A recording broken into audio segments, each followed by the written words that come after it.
sa ating pag-aralan. So tayo po ngayon ay nasa Romans chapter 7 verses 14 to 25. So ang ating pong napag-aralan, tayo po ay nasa lugar ng sulat ni Paul papuntang Rome tungo sa mga taga-Roma.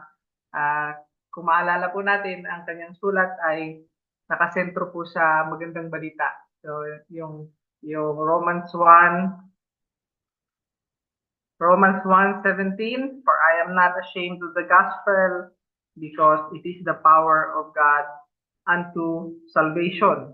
So hindi siya nahihiya. Sa 16, hindi siya nahihiya sa magandang balita. Yung gospel po natin tawag natin, for it is the power of God for salvation for everyone who believes, to the Jews first, so para po sa mga Hudyo, at para sa mga Hintil. So maalala po natin na sa mata po ng Hudyo, ang mundo ay sila at kami lang. So kami ay kami, sila ay sila. So pag hindi ka Hudyo, hindi ka. So parang ganun po yung pagtingin nila sa buong mundo.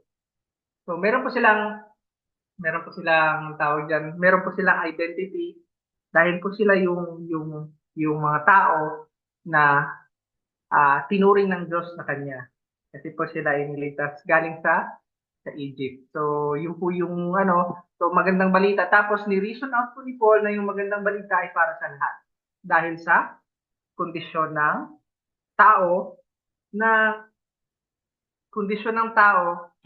na kalunos-lunos sa paningin ng Diyos. So, yun po yung kalalagayan talaga. So, nung last week po, ang napag-aralan po natin is yung kondisyon ng tao in the relationship sa law bilang isang naniwala na sa gospel. So, umabot na po tayo dun sa reasoning. So, sa reasoning po ni Paul, kinondemn niya yung mga hintil, yung mga naniniwala sa Diyos-Diyosan, kinondemn niya yung mga umahawak sa scripture, yung mga kababayan niyang Hudyo, at lahat ay nasa ilalim ng kasalanan. So, kung hindi naniwala sa gospel, walang kaligtasan kahit nasa inyo yung batas. So, last week, sa Romans 7:5-6, makikita natin dito yung buhay ng isang Kristiyano. So, itong mga taga-Rome, ay member ng church doon, mga member sila ng isang congregation.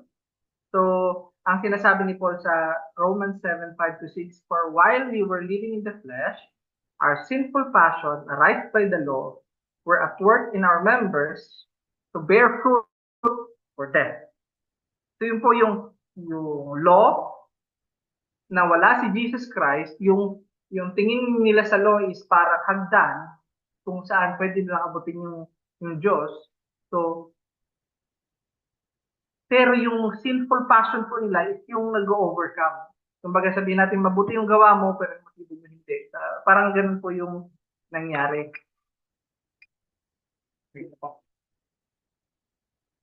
Ganun po yung nangyari sa kanila. So, for while we were living in the flesh, our sinful passion aroused by the law were at work in our members to bear fruit for death. But now we are released from the law. So yun po yung mga tag-church ng Rome na na-release na po sila sa law, having died to that which held us captive, so that we serve in the new way of the Spirit, and not in the old way of the written code. So pag natanggap niyo po yung gospel, meron po mga promises yung gospel, merong malalaman po natin kung anong ginawa ni Jesus Christ, kung ano po yung impact sa buhay natin, kung paano tayo mamumuhay, at kung bakit tayo mamumuhay ng gano'n, dahil sa mga katotohanan na nakalakip sa magandang gospel. So dito po sa last week natin na studies, kinukompare po ni Paul yung pagkaligtas natin tulad sa pag-aasawa. Na kung na dati tayo ay nakabind under the law sa kasalanan, ngunit nung tayo ay naligtas na, ang sinasabi ni Paul, tayo ay namatay na sa kasalanan. So hindi na tayo bound ng batas. Hindi na po tayo saklaw ng batas, or hindi na tayo kayang parusahan ng batas o ng law na tinatawag. So, but now we are released from the law, having died to which held us to that which held us captive, so that we serve in the new way of spirit and not in the old way of the written code. So hindi po nawala ang law, kundi hindi na tayo sa cloud ng kaparusahan ng law. Dahil tayo na po ay under sa way of the spirit.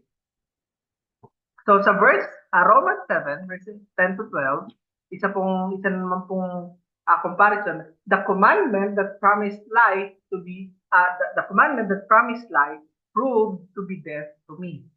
So sa Romans 7, 10 to 12, ito po yung epekto ng law. Nung sinusunod, kung yun po lang yung pag-asa natin. So si Paul na sinusunod niya yung law dahil siya ay Hudyo, alam niya yung law, alam niya yung Old Testament, pinag-aralan natin simula pagkabata, the very commandment that promised life proved to be death para kay Paul. For sin, seizing an opportunity to the law, through the law, the commandment, deceived me and through it killed me. So ang katanungan, masama ba yung law? Or sin ba yung law? Hindi. So the law is holy and the commandment is holy and righteous and good. So hindi po yung law yung mali, kundi yung sumusunod ng law. Hindi niya kayang abutin yung nire-require ng law. So sa Romans 7:13 naman po sinasabi, did that which is good then bring death to me? So yung law is good. Sinasabi ko law is good. Pero, yun ba yung pumatay kay Paul? By no means. It was sin producing death in me through what is good. In order that sin might be shown to be saved through the commandment, and through the commandment might become sinful beyond measure. So ang place po ng law is i-convict ang sinner para i-point siya kay Jesus Christ. Ngunit kung ang susundin mo lamang ang law apart from the gospel, apart sa ginawa ni Jesus Christ, hindi po natin maaabot ang kalwalhatian ng Diyos. So yun po yung comparison na Paul. Kinumpara niya sa marriage, kinumpara niya sa living, kinumpara niya po sa living and dying, yung mga bagay na ganun para i-compare yung pagkahiwalay natin sa kasalanan dahil sa ginawa ni Jesus Christ na pinaniwalaan natin. So yun po yung napag-aralan natin last week. So ngayon po, nasa verse 14 na po tayo. So Romans 7:14 to 25. So baba na lang po, mahirap po yung passage natin ngayon in terms na madami pong interpretation yung mga nauna sa atin. So marami pong interpretation na minsan sincere, minsan hindi yung kumbaga pinanggagalingan ng maling turo. So yun po yung masasabi natin So hindi ko po i-discuss sa inyo yung lahat ng interpretation kasi po yung madidiscuss ko lang sa inyo is yung interpretation na alam ko or sound or inaagrihan ko.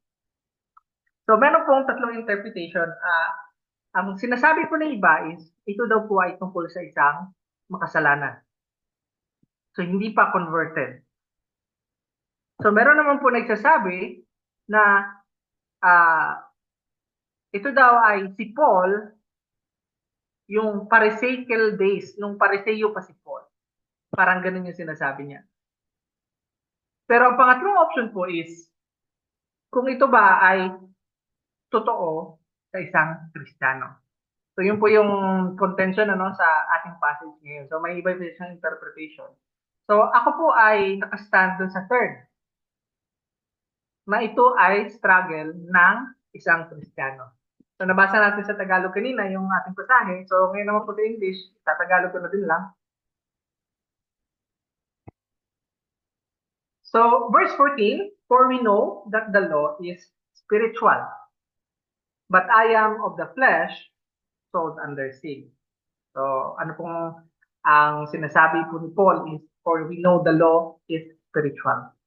So ang impact po niyan, the law of God is of the Holy Spirit. So hindi yung spiritual ng tao na alam na naman natin yung spirit ng tao hindi ayon sa espiritu ng Diyos sa default na setting dahil tayo ay under sa kasalanan. So, for we know that the law is spiritual, but I am of the flesh, sold under sin. So kaya dito rin po yung nag-ugat yung na si Paul hindi pa ito ay with regard sa isang Gentile or isang unbeliever. O kaya si Paul ay dahil Pharisee. Siguro sa Pharisee okay nung nabubuhay pa siya as a Pharisee. Pero yun nga po hindi ako agree dun sa na yon, sa view na yon. So the law of God is of the Holy Spirit. So the law of God is of God. It is the product of God, the Holy Spirit. So hindi po siya galing sa tao. It comes from God Himself. It is a reflection of His character. So kaya, minsan sinasabi nila na sumusunod din ba sa batas ng Diyos ang Diyos? So hindi po ganun yun. Dahil ang batas ng Diyos is reflection ng kung sino siya.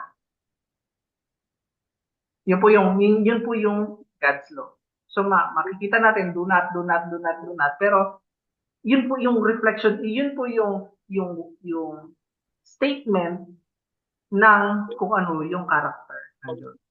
So yung God's law is reflection ng character ng Diyos. Paano naman yung sabi ni Paul, but I am of the flesh, sold under sin. So Paul is saying here that he still has a human nature. So Paul is saying that he has a human nature. So pag naging Kristiyano ka,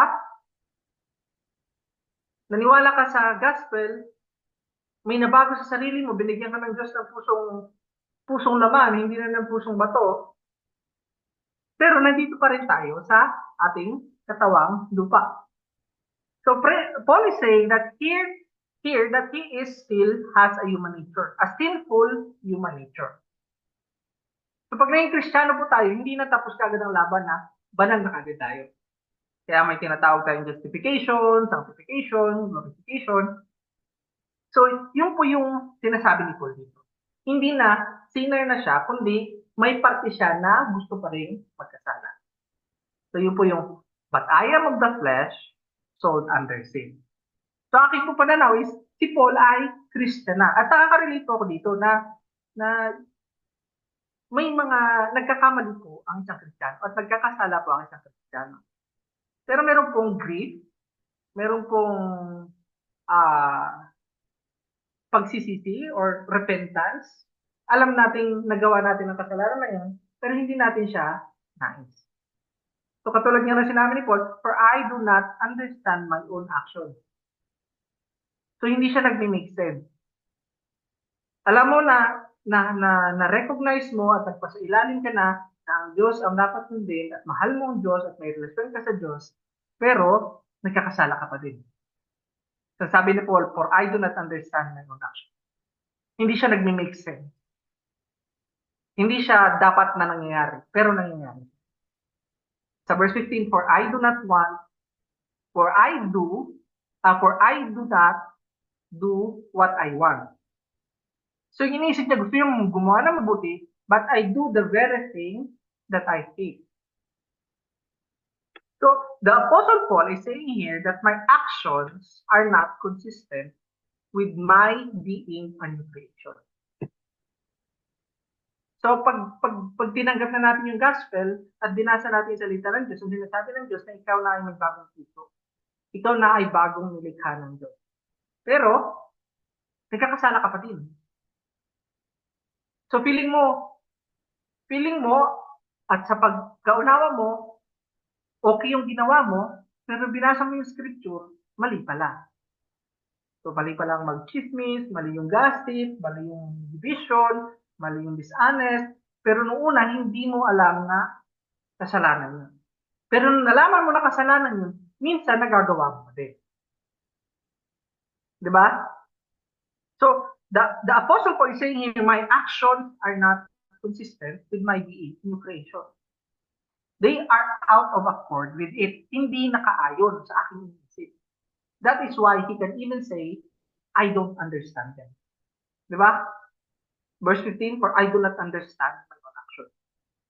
Kasi ginagawa ko yung mga bagay na hindi ko gusto, pero yung hindi ko ginagawa, ay yung gusto ko, hindi ko magawa. Di ba? It doesn't make sense. So Paul says, every time I don't do what I know that I ought to do, and what I want to do in my hearts of hearts, I am being reminded that God's law is good, and I am the problem.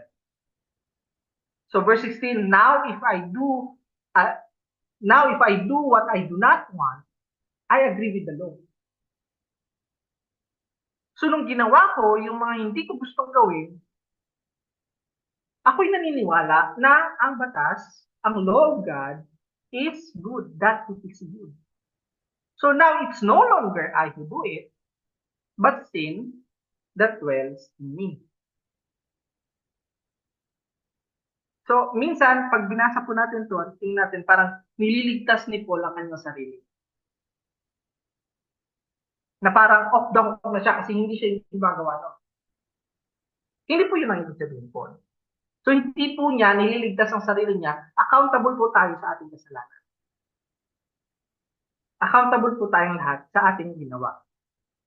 Sa batas man ng tao o sa batas ng Diyos.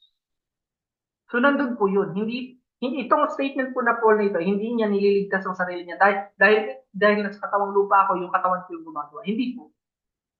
Ang sinasabi lang ni Paul is, merong parte sa akin na laban sa batas ng Diyos, laban sa new creation ng Diyos na nilikha, laban sa aking puso, laban sa aking pagkakaunawa ng salita ng Diyos. Pero nandito pa ako sa katawang lupa na may pagnanasang magkasala. Diba? Ganun po yun. So kung marirealize po natin yung ganito, alam po natin na meron tayong problema. Alam po natin mayroon tayong problema bilang isang Kristiyano. Sa experience ko sa buhay Kristiyano, madaming humbling moment. Madaming criticism yung mga kapatiran sa church. Maraming beses na alam ko na nagkasala. Pero hindi ko siya ginusto. Ito lamang yung na-carry over na old ways. Yung dati kong ginagawa. Yung dati kong gawi. Yung tinatawag na knee-jerk reaction. Yung pag hindi ka nakabantay, automatic, yun yung ginagawa mo. Yung defense mechanism. So marami tayong term na pwede nating sisihin dahil nagkasala tayo. Pero hindi yun yung sinasabi ni Paul. Ang sinasabi ni Paul na may parte ako na gusto pa din yung kasalanan dahil nandito pa tayo sa katawang lupa. So yun po yung sinasabi ni Paul. Kaya hindi po niya inililigtas ng sarili niya, accountable po siya sa kasalanan na nagawa niya, pero ang sinasabi niya, may principle sa loob ko na gusto yung kasalanan kahit hindi ko siya gusto. So sa verse 18 po, sabi, for I know that nothing good dwells in me. That is in my flesh. So verse 18, he is affirming that nothing good dwells in him. Pero hindi po niya dinidescribe yung nilikha ng Diyos sa kanya, yung new creation, yung bagong siya, yung na-regenerate na Paul. He is not characterizing his deepest self. So the new creation, because he says there is nothing good that dwells in me, that is in my flesh, and so Paul doesn't say, well, there is no good in me, in the inner man. So hindi po sinasabi ni Paul na kahit yung new creation is walang mabuti. Sa new creation, nandun po yung kabutihan. Pero yung flesh, yung ating katawan, yung ating old instinct, yung ating napag-aralan simula pagkabata na knee-jerk reaction, nandun pa din sa atin. So meron po struggle ang Christian life. So and so Paul doesn't say, well, there is no good in me in the inner man. Because he knows that God in His grace has wrought good in him. Ang sabi nga po ni Augustine, that everything God wrought in me good, the rest is my fault. Kumbaga. So yung ginawa ng Diyos, yung binigay ng Diyos kay Augustine, ay mabuti. So lahat ng kasalanan ay accountable si Augustine. So yun yung sinabi niya, famous line niya sa reflections niya na kung mababasa niyo makapal din. So yun yung sinasabi niya. So ganito po yung sinasabi ni Paul. Na for I know that nothing good dwells in me, sa kanyang flesh. For I have the desire to do what is right, but not the ability to carry it out.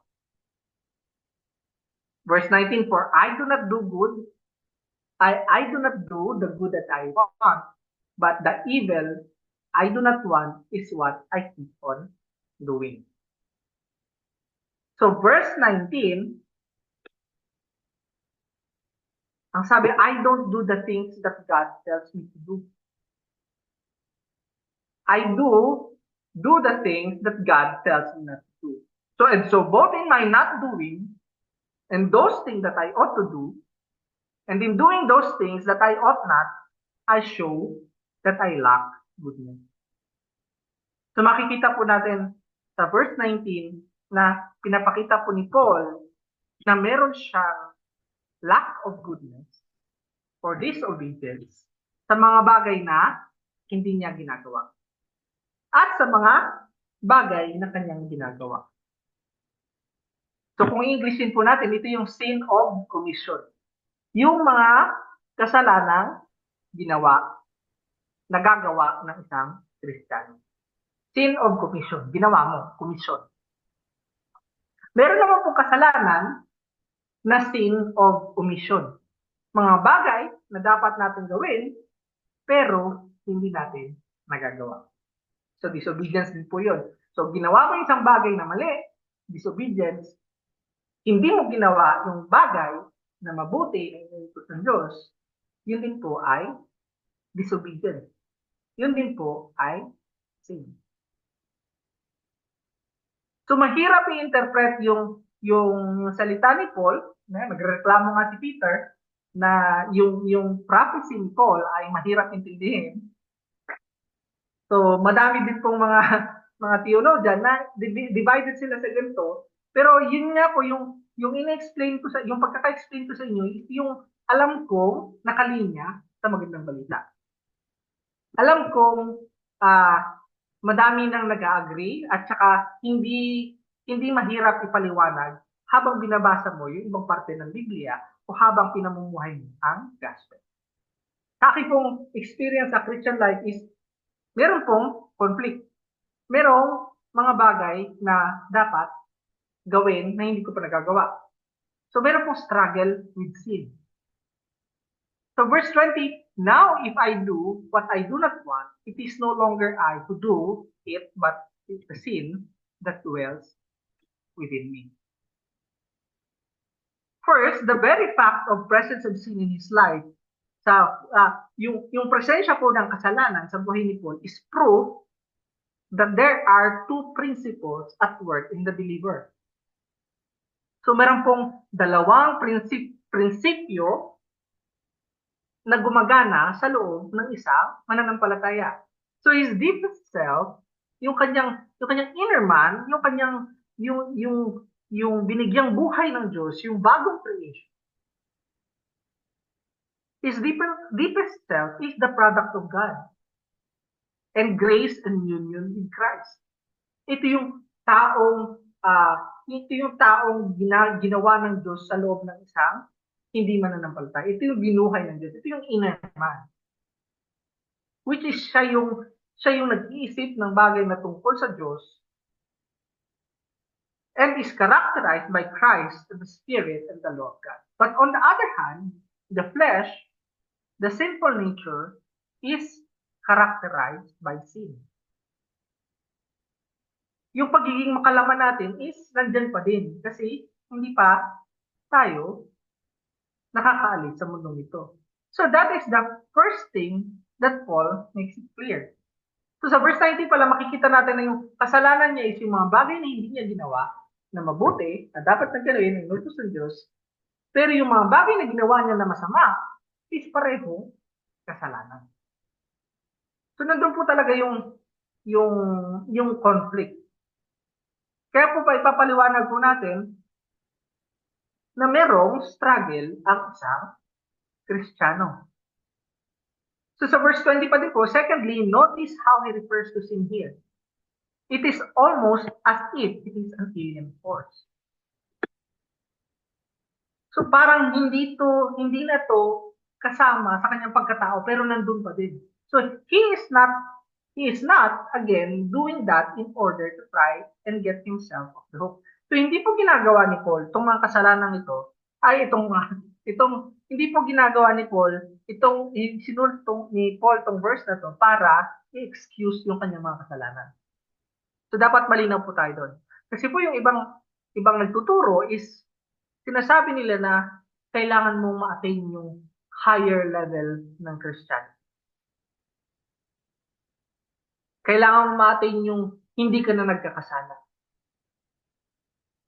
Pero alam naman po natin sa ating buhay Kristiyano na yung mga leaders na matataas, nakala natin santo na, nagkakasala pa din. Madaming kontrobersya sa ang Christianity na yung mga leader is nabubuking na namumuhay pa din sa kasalanan. Pero kahit sa isang faithful na Christian, hindi natin dapat baliwalain ang kasalanan. Hindi tayo dapat complacent sa ating buhay Kristiyano. Dahil nandito pa tayo sa mundo.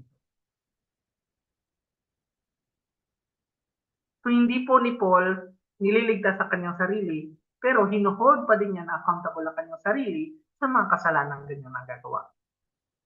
So he is doing that to indicate that it doesn't make sense. So mayroong contradiction sa pagkatao ng isang Christian. It doesn't go with, and it is not produced by the new creation that Jesus Christ has wrought in us. So dapat maintindihan po natin yun. So sa iba po, comfort po ito. Sa akin po, comfort po ito, na yung struggle ko is pinagdaanan din ni Paul. So patay na si Paul, nasa proseso siya ng Diyos, so wala na itong mga ganitong bagay. Pero nung naglalakad siya sa mundo, kahit siya ay apostle, mayroong struggle. At sinare niya ito sa mga taga-Rome. So nandun po yung struggle, yung mga the more mature Christian you are, the more ang struggle. Pero hindi po siya struggle na walang pag-asa. So yun po yung dapat na malaman natin. Ito pong passage na ito sa iba is parang nagiging stumbling stone kasi nga si Paul ba talaga nagsulat ito? Parang Gentile yata itong sinasabi ni Paul dito, baka example na lang to, baka nung Pharisee siya. Pero makikita natin na yung taong nakatingin sa batas at iniisip na ang batas ay maganda, mabuti, at banal, ay hindi isang against sa gospel, kundi isang mananampalataya. So isa po yun sa dahilan kung bakit ang aking view ay na ang passage na ito ay struggle ng isang Christian. So sa verse 21, sinasabi po, so I find it to be a law that when I want to do right, evil lies close at hand. For I delight in the law of God in my inner being, but I see in my members another law waging war against my mind, the law of my mind, and making me captive to the law of sin that dwells in my members. So makikita po natin from 21 hanggang 23, para po siyang expansion ng verse 20. Now, if I do what I do not want, it is no longer I who do it, but sin that dwells in me. So, nakita niyo po yun na kung na nakikita ni Paul na mabuti ang batas. So, I find it to be a law that when I want to do right, evil lies close at hand.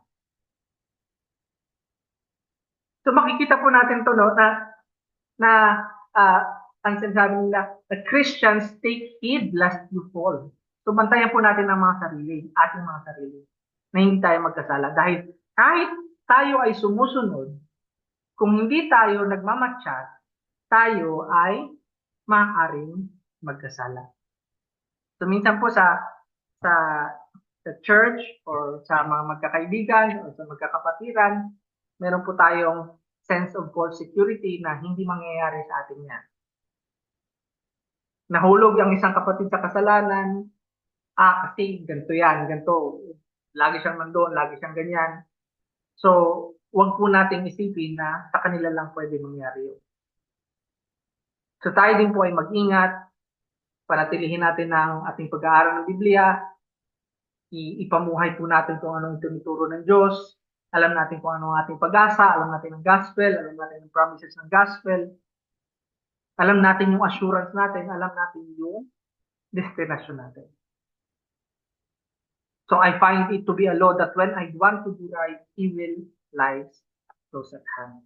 So minsan po maganda yung ating nagawa, maganda yung ating magaling at kaaya-aya sa paningin ng mga kapatiran yung na-accomplish ng grupo or ng ating sarili, pero yung pala nagiging prideful na tayo. Hindi na tayo humble sa harap natin. Meron pong, nakita niyo po yun, ang ganda-gandang bagay, pero evil lies close at hand. So for I delight in the law of God, in my inner being, so tayo po ay, ang isang Kristiyano po ay nalulugod sa batas ng Diyos. So yung pong pinagkaiba, no? Yung isang nagtatry, ang turing sa batas ay hagdan patungo sa Diyos. Ang tingin po niya sa law ay maaabot niya ang Diyos sa pagsunod ng law. Pero ang isang Kristiyano po is niligtas na ng Diyos sa pamamagitan ni Jesus, kaya hindi na siya saklaw ng batas. Hindi na siya mapaparusahan ng batas dahil sa ginawa. Kaya yung pagsunod natin sa law is because ng relationship natin sa Diyos. Because tao na tayo ng Diyos. Because kapamilya na tayo ng Diyos. Because citizen na tayo ng Diyos. Yun po yung delight natin sa law. Sinusunod natin siya hindi para maligtas. Sinusunod po natin siya dahil tayo ay ligtas. Pero sa pagsunod po natin, alam po natin na hindi natin kayang sundin ang batas sa paraan na masasatisfy ang Diyos. Nag-gets po natin yun, hindi po natin magagawa ang ating obedience to perfection, to being holy. Pero, yung ating pong paglakad sa buhay Kristiyano ay patungo doon. Kaya hanggat maaari, di ba, tinatry natin na mag-mature tayo, maintindihan natin yung humility ng paggawa ng mabuti, yung pagsunod natin sa Diyos ay hindi dahil para makarating sa Kanya, kundi tayo ay Kanya nang mahal. Pero, nandito pa rin tayo sa ating lupang katawan. Sa verse 23, but I see, nakikita ko in my members, sa aking katawan, another law waging war against the law of my mind. So, meron pong conflict. Hindi po tayo nagmamatsyag, hindi po tayo kumakain ng salita ng Diyos, kalimutan natin na minsan nagagalak na tayo gumawa ng kasalanan. Pero pagtingin natin sa ating Bible, ay nagkasala pala. Ay mali pala ito. Ay hindi pala dapat na ginagawa ito. Ay dapat pala hindi ko in-expose yung sarili ko sa ganitong mga sitwasyon. So makita natin na yung tendency ng katawan natin is sundin ang kasalanan, pero nandun yung ating maayos na pag-iisip, maayos na puso na gustong sundin ang batas ng Diyos. Hindi para maabot ang Diyos, kundi dahil tayo ay nanampalataya na sa Diyos sa pamamagitan ni Jesus.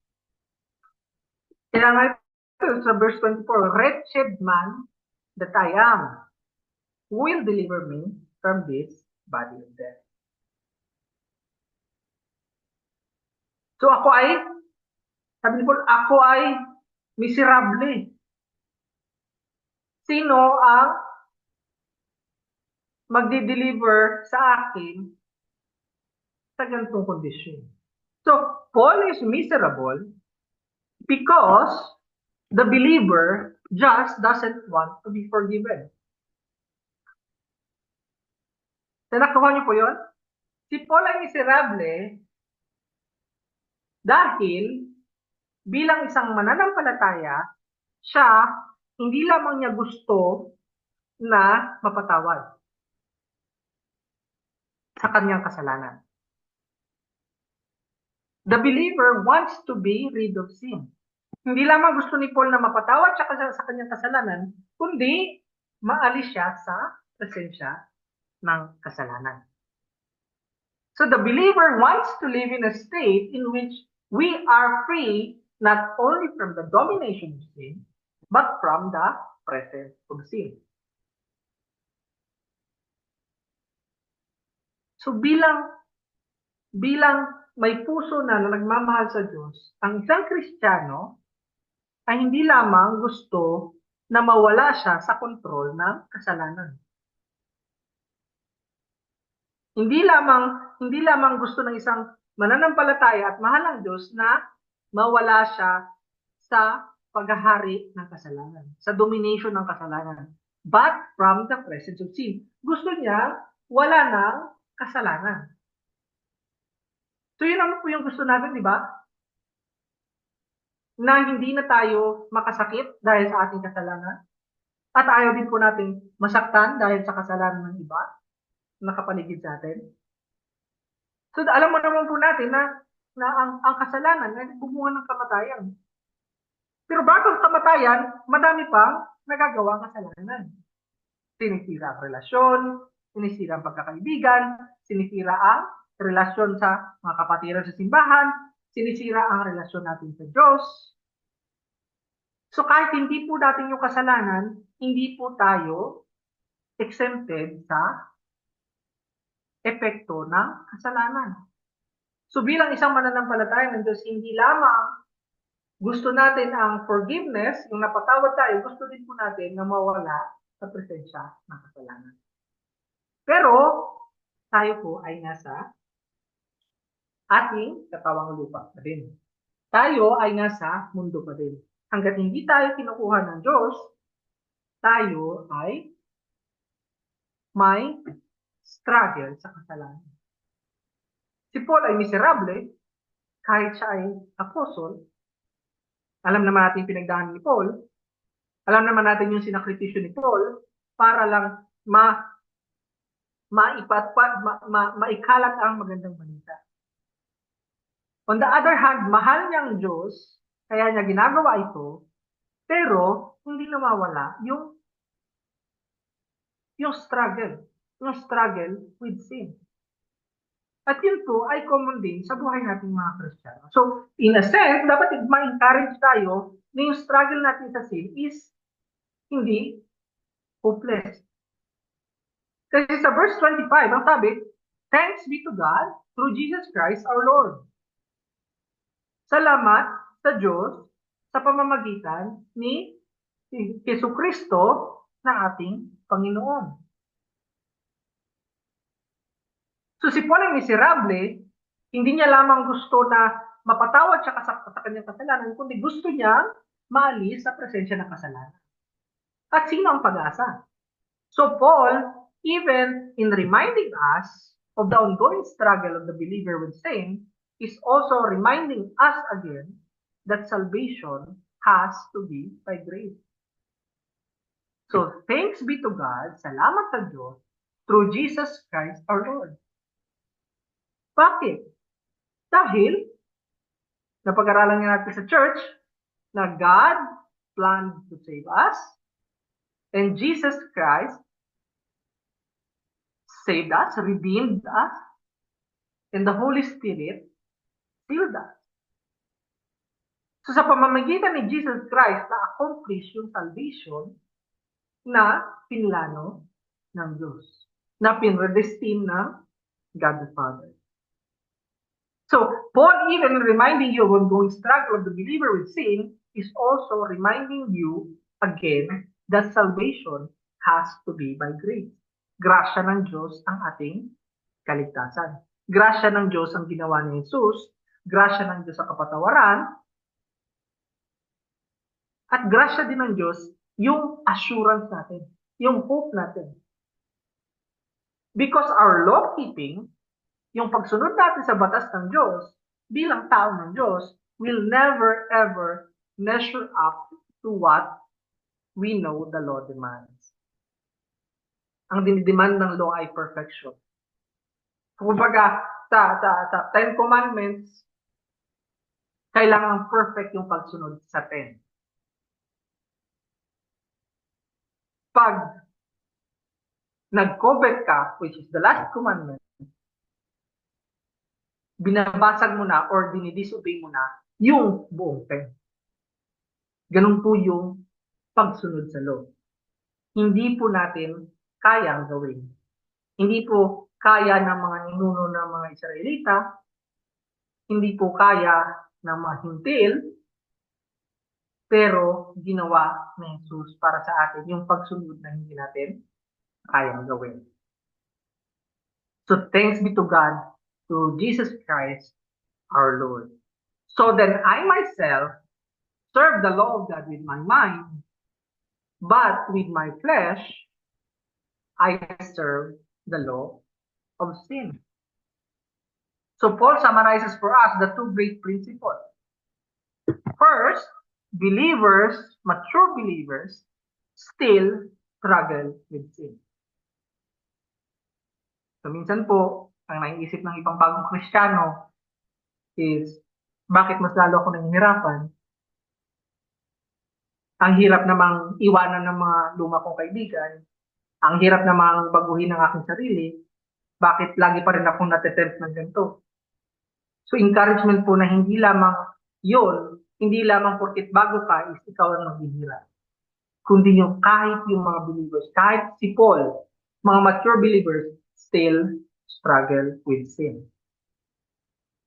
So yun po yung first na application. Secondly, the law isn't the answer to that problem. So yung struggle po natin with sin is hindi po yung law yung solusyon. Hindi po yung pagsunod sa law para makaabot sa Diyos ang solusyon.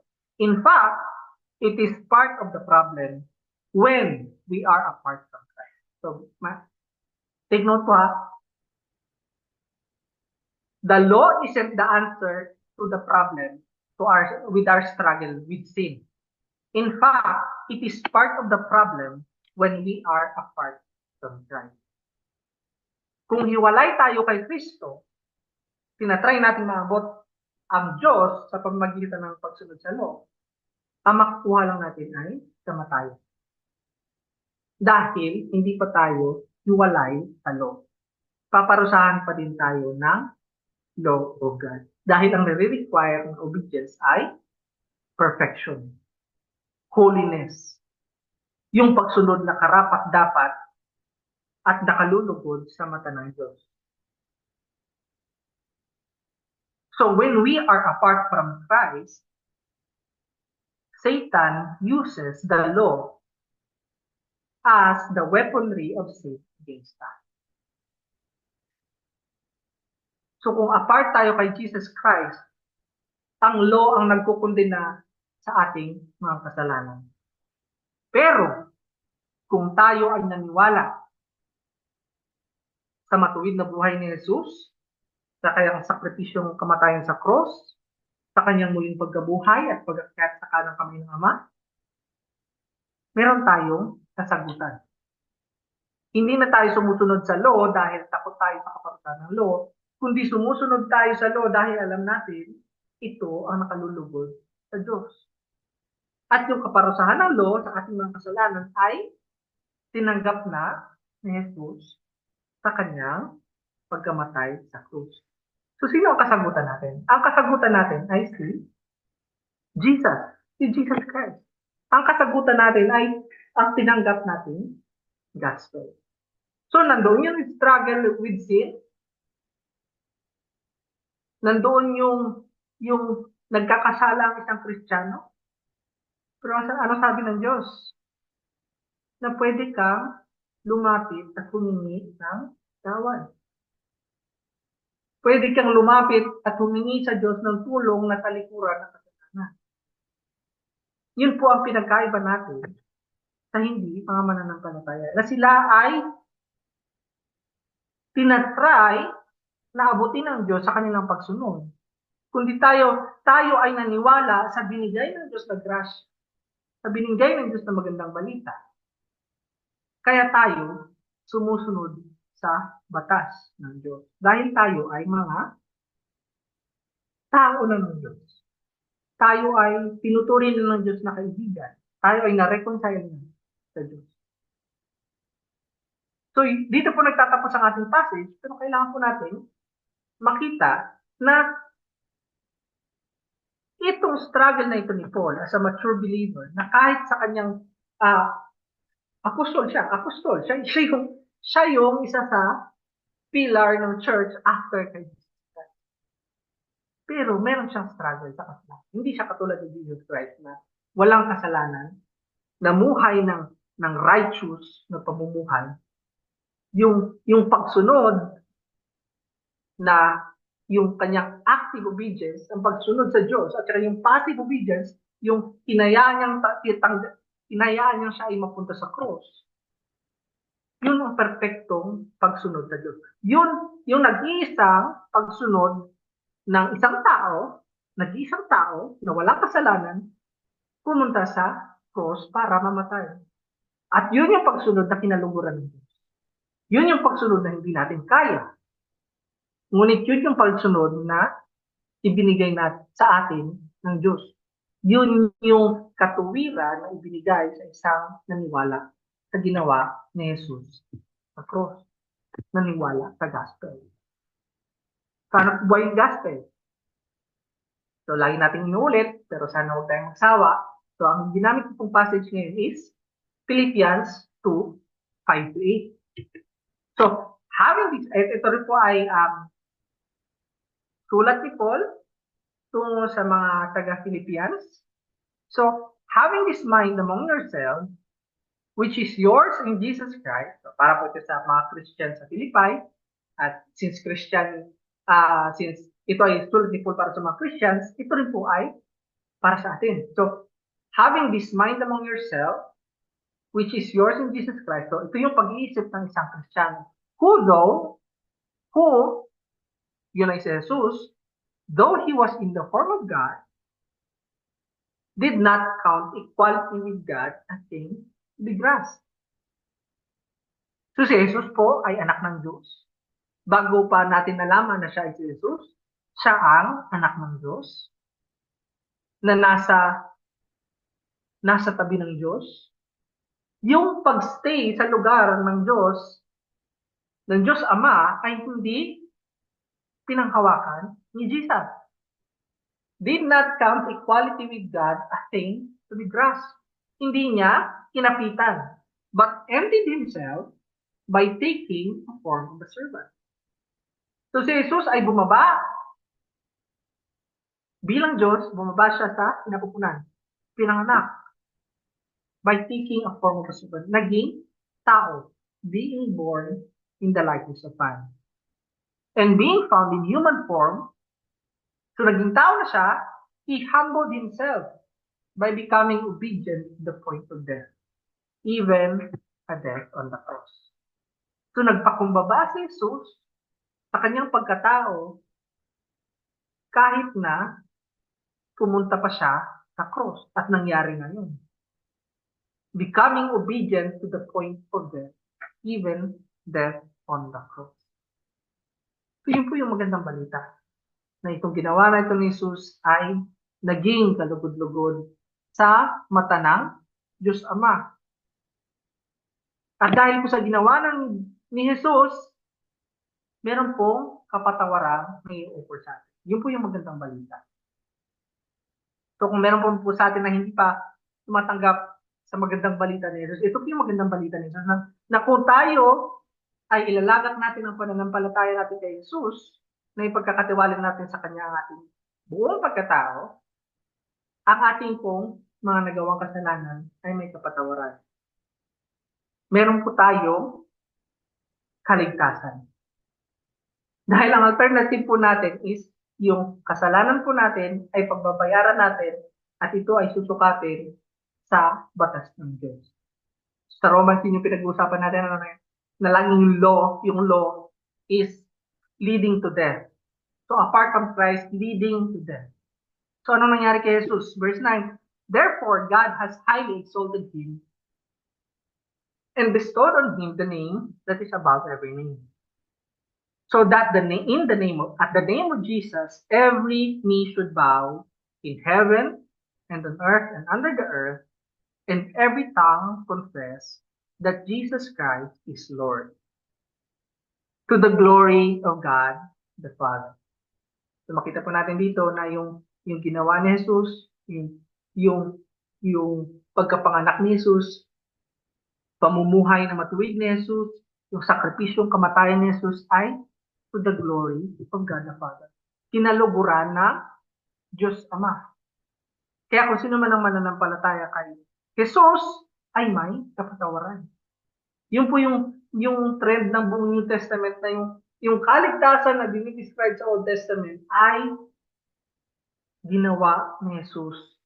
At ang dumating sa atin ay ang magandang balita. So at dito po sa verse 12 and 13, makikita po natin, in some way, yung struggle ng isang Kristiyano na pinag-uusapan natin doon sa Romans 7.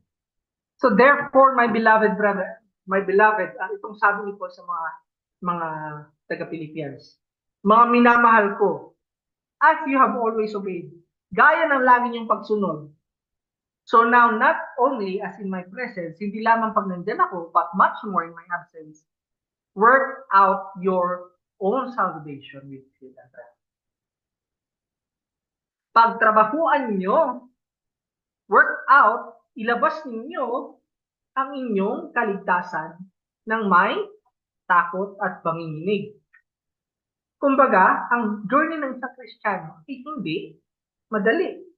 Katulad ni Paul na may struggle siya na kailangan niyang bantayan ang kanyang sarili na pag gumawa siya ng mabuti, ang kasalanan ay nandyan lang sa tabi.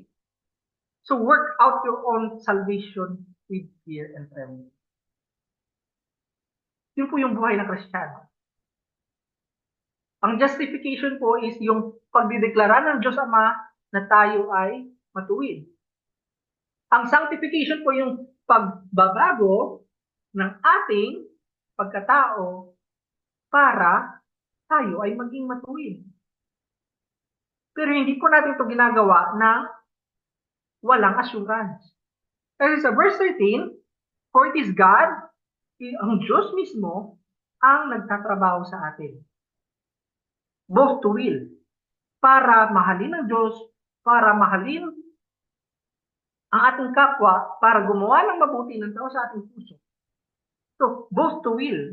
Ginusto natin. Ginugusto natin ngayon ang sumunod sa Diyos, sa kanyang batas, and to work at gumawa para sa mga bagay na nakalulugod sa Diyos. Both to will and to work for His good pleasure. Para sa kaluguran ng Diyos. So, hope nakatulong po sa atin ang ating pag-aralan ngayon. Let's pray. Father God, maraming salamat Panginoon sa inyong magandang balita, sa kaligtasan na na-accomplish niyo po sa pamamagitan ng pagpapadala niyo kay Jesus na nabuhay ng matuwid.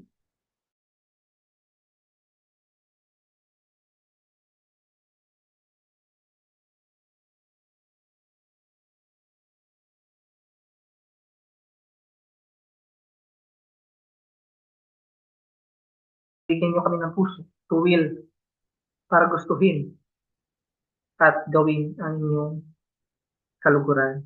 Ito pa manalangin sa mataas na pangalan ng Jesus. Amen.